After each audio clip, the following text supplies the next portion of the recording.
তাই তিনিই বড় খোকাই পুরুষোত্তম, এমন ভাবে তাকে অনুভব করলাম।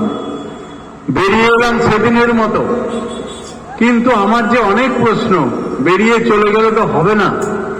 আবার পরের দিনে গেছি, মাথায় আর একটা প্রশ্ন। আমরা ভগবান শ্রীকৃষ্ণের গীতায় বলছেন, ক্ষিতি অব তেজ মরুদ্গম, 5টা জড় প্রাকৃতিক উপাদানে জীবের শরীর তৈরি। আমরা যদি প্রাকৃতিক 5টা জড় উপাদানের তৈরি হই, তাহলে আমরা চলতে পারি কেন, কথা বলতে পারি কেন, দেখতে পাই কেন, আমরা সজীব কেন? আমরা ঝগড়া করি, মারামারি করি, বললে কথায় বলি আমি আমার, কিন্তু সেই ব্যক্তিকে যদি জিজ্ঞেস করা হয়, যত বড়ই শিক্ষিত হোক, আপনার শরীরের আমি কোনটা দেখেছেন তাকে? বললেন না। তাহলে আমি করতে করতে মাথা ফাটিয়ে দিলেন, কেস কাচারি করলেন, আর নিজের আমিকেই নিজে দেখেননি? বললেন না।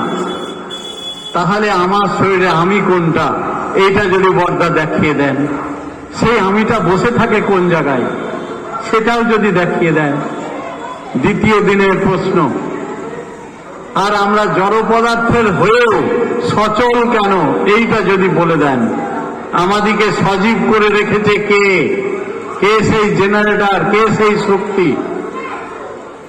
হয় ভগবান শ্রীকৃষ্ণের গীতার কথা মিথ্যা হতে হবে, আমরা ক্ষিতি অবতেজ মরুদ্গম 5টা জড় প্রাকৃতিক উপাদানে তৈরি নই, অথবা যদি জড় পদার্থের তৈরি হই, তবে আমাদিকে সচল করে রেখেছে কে? সেই উত্তর দিতে হবে। শ্রী বড়দার ধারে তাকিয়ে কাতর ভাবে প্রার্থনা আর নাম করতে থাকলাম। শ্রী বড়দা আমার ধারে তাকিয়ে আবার বললেন, তুমি কিছু বলবে? আজ্ঞে না। মনে মনে বললাম, তুমি বলে দাও দয়া করে। তখন বললেন, শোন, একটা বই ভেতরে নারীর নীতি বইটা এক ভক্তর কাছ থেকে চাইলেন। কয়েকটা পাতা উল্টে আমার হাতে ধরিয়ে দিলেন, ধরিয়ে দিয়ে বললেন, ঠাকুরের নিজের হাতের লেখা, ম্যানুস্ক্রিপ্টের লেখা, জোরে জোরে পড়। আমি পড়লাম। আমার কথাগুলি যদি শুধু তোমার চিন্তা ও বলারই খোরাক হয় মাত্র, আচরণের ভেতরটা ফুটিয়ে তুলতে না পারো, তবে পাওয়া যে তোমাদের তমসাচ্ছন্নই রয়ে যাবে, তা অতি নিশ্চয় যে তোমারই আমি। আমার আমিকে খুঁজে পেলাম এতদিন পরে। আমার শরীরের আমি হচ্ছেন পরমপিতা পরমেশ্বর পরমাত্মা। তিনি, তার দয়াতে আমরা সজীব, নির্জীব পদার্থের তৈরি হয়েও আমরা সজীব সচল। তিনি দয়া করে কোথায় বসে থাকেন আমাদের শরীরে? হাতে থাকেন না পায়ে থাকেন, কোথায় থাকেন?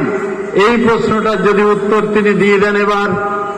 তিনি তখন বললেন, প্রত্যেকটা শিশু জন্মাবার সঙ্গে সঙ্গে এই মধ্য মাথাটা দপ করে, ওখানে কোনো হাড় থাকে না। ঠাকুর বললেন, ওটা ভিআইপি গেট, ওখানেই পরমপিতা অনাহত নাদ নাম চালিয়ে যাচ্ছেন। আর এই নাম করেন বলে আমরা জেনারেটর শক্তির মতো আমরা সজীব হয়ে থাকি। তিনি কখনো বিশ্রাম নেন না, আমাদিকে বিশ্রাম দেন।